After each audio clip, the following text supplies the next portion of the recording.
BTC इलेक्शननि उनावहाय जेब्ला heist elected member लानानै बीपीएफआ देरहायो आरो डेमोक्रेटिक भाबै बीपीएफखौ गवर्नरा इनभाइट खालामनानै सरकार दानायनि बिथोन होनांगौमोन, बेखौ खालायाब्लानो यूपीपीएल आरो बीजेपीआ पावाराव दङ होननानै बीजेपीआ पावारखौ मिस इउटिलाइज कारापसन खालामनानै आनवान्टेड एलिमेन्ट्सफोरखौ लानानै जि सरकार दाबाय बेखौ बीपीएफ हिसाबै जोङो अबैध सरकार होननानै गनायथि होदों आरो बे अबैध सरकारनि एसेम्ब्लियाव बीपीएफनि इलेक्टेड मेम्बारफ्रा बाहागो लानाय नङा होननानै बेखौ जोंनि पार्टियाव डिसिसन लानाय जादों।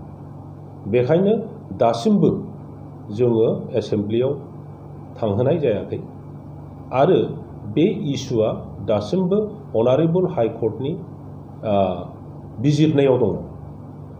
दा फैगौ समावहाय समग्र परिस्थितिखौ नायनानै जोङो एसेम्ब्लियावबो बाहागो लागोन, मानोना बीपीएफआ डेमोक्रेटिक सिस्टेमनि उल्था नङा।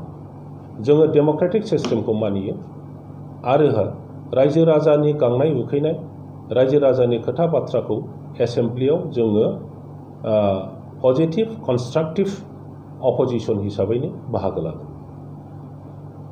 माखासे बीपीएफनि दैदेनगिरि बिथांमोन इभेन इलेक्टेड मेम्बार बिथांमोनहा बीजेपीआवल' नङा यूपीपीएलआवबो जगदान जानायखौ जों नुनो मोनदों। जाय व्यक्तिहा रायजो राजानि मेन्डेटनि मिनिंखौ बुजिया, जाय बिथांमोनहा रायजो राजानि प्रति कमिटमेन्ट गैया, बिथांमोनहा गावनि स्वार्थनि थाखाय राजनीतिकआव ओरै थांलाय ओरै फैलाय बेखौ खालामो। बे राजनीतिक इतिहासाव गोबां दैदेनगिरिफोरनि बेलायाव जों नुनो मोनदों। जोंनि बीटीसीआवबो बीपीएफनि दैदेनगिरिफोरनि बेलायावबो बेनो जादों। दा बिथांमोनहा जे रायजो राजानि प्रति कमिटमेन्ट गैया बेखौ प्रमाणसो खालामदों। बेखायनो बेबायदि दैदेनगिरिफोरनि लिडारशिपआ बारा गोबाव थांनाय नङा आरो फैगौ बोथोराव जेब्लानो इलेक्शन फैफिनगोन अब्ला रायजो राजाया बिनि प्रत्युत्तरखौ होगोन। नाथाय जाय दैदेनगिरि बिथांमोनहा रायजोफोरनि प्रति कमिटमेन्ट दङ, बिथांमोननि मेन्डेटनि मिनिंखौ बुजियो आरो ओनसोलनि जाथिनि खामानि मावनायनि जि मोनसे गोसो बोलो लानानै ओंखारबोदों राजनीतिकआव, बिथांमोनहा रावबो गुबुन पार्टियाव जइन जानांगौनि मिनिं एबा गोनांथिखौ सानफेराखै आरो मोजाङैनो थागोन। बीपीएफआ स्ट्रंगार जागोन आरो फैगौ समावहाय जोङो बीटीसील' नङा समग्र बीटीसीनि राजनीतिखौ आरोबाव दैदेनहैफिनगोन। एसपिरेशन बे प्रब्लेमनि प्रति नोजोर गैया, नोजोर होआ। बेखायनो जोंनो रिजनेल पार्टिखौनो नांथारगोन। दिनै रिजनेल पार्टि होननानै बुङोब्ला बीपीएफ आरो यूपीपीएलआ बेवहाय राजनीति सास्टेन खालामनानै दङ आरो 15 बोसोर बीपीएफआ जि बीटीसीखौ सालायबोदोंमोन बेनि दारैहाय जोङो बुंनो हायो बेवहाय रावहाबो जेबो नस्थ' जायाखैमोन, जदिअब्ला जेबो मोनाखैमोन। बीपीएफनि 15 बोसोर बीटीसी सालायनायाव ओनसोलनि जौगानाय फैदोंमोन, जायखौ जोङो सिन्थाखौनो खालामनो हायाखैमोन। बे खामानिफ्रा जादोंमोन। दा माखासे दैदेनगिरि बिथांमोनहा जोंनि यां जेनेरेसन जाथिनि मोनसे नेशनेल इन्स्टिटिउट होननानै बुंजायो दुलाराय बर' फरायसा आफाद। बे दुलाराय बर' फरायसा आफादनि दिनैनि जाखांनाय सेंग्रा सिख्ला जायफ्रा कलेज फरायो, जायफ्रा दिनै इउनिभार्सिटि फरायदों, जायफ्रा बिभिन्न टेक्निकेल आरो प्रफेशनेल कर्सफोर खालामगासिनो दङ, थांनाय बोथोरखौ बिथांमोनहा मिन्थिजोबा। आन्दलना बोरै जाबोदोंमोन, बर'फ्रा बोरै साफार खालामबोदोंमोन, बोरै बुथारजादोंमोन, बोरै नासयजादोंमन, बिनि नलेजआ बिथांमोनहा खम।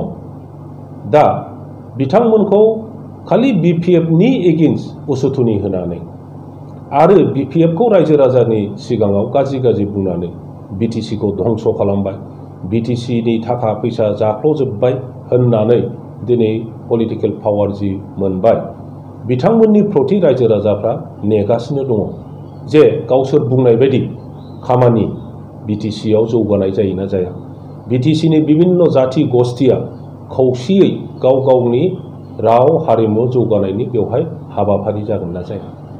जुदि जाया अब्ला गाबोन समफोर बिथांमोननि राजनितिका सास्टेन जानाय नङा। दा बे खेथ्रआव जोङो बेखौनो बुंगोन, आं जेसेबां खोथा बुंबोबाय जौगानाय आरो बेवहाय साबसिन बिटिसिखौ एम्पावार खालामनांगौआ दिनै एम्पावारमेन्ट बाहाय फैयाखै, बरन्स बिटिसिनि मोनखानाय पावारफोरखौ मोनफा मोनफा बे दैदेनगिरि बिथांमोना सिफायनानै लादों। जोङो आसा खालामो गोदानै बिथांमोनहा सिन्था खालामनानै जि बिटिसिनि इलेक्टेड दैदेनगिरि जाय बिथांमोनहा दिनैहाय बिटिसिखौ सालायगासिनो दं बिथांमोननि स्टेटासआ बिटिसिनि समाव जोंनि दिनाव जेरैमोन बेखौ मोनफिनथों। जोंनि जि मोननांगौ जोंनि प्राप्य ओनसोलनि जौगानायनि थाखाय जि जोङो पुँजि मोनबोयो बेखौ आयेनगत भाबै मोनथों।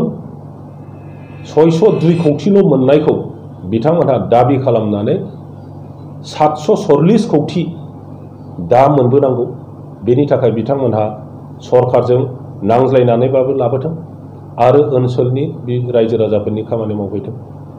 दिनै जि डिसि आरो एसडिअनो जोंनि मोनखानाय बिटिसिनि पावारखौ अर्पन खालामनानै होबाय बेखौ खुनुरुखुमैबो सह्य खालामनो हाथाव बे खामानि नङा। आरो बेखौ जुदि सह्य खालामो बर' जाथिया अब्ला बिटिसिनि बेवहाय खुनु एक्जिस्टेन्स गैला, बाहाय 6 शिड्युल गैला, बेवहाय जोंनि रायजो राजाफ्रा उन्नयननि खुनु सिमां नुनो मोनला।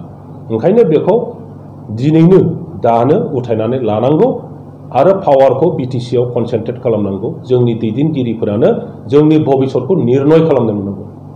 डिसिआ जोंनि भबिष्यतखौ निर्णय खालामनायनि बिथाङा अधिकार गैया। बिटिसिखौ दानाय जादों थैजों अरजों जे जोंनि भबिष्यतखौ जोङो निर्णय खालामनो मोननांगौ, जोंनो दाफुंनो मोननांगौ आरो बेखौनो जों खालामदोंमोन। दिनै बे खमथाखौनो जुदि डिसिनोसो हरबायब्ला बे आनफर्चुनेट दैदेनगिरिफोरनि आखायाव बिटिसिखौ सालायहोनो हाया, बेखौ रायजो राजाफ्रा बुजिनाया मोजांसै।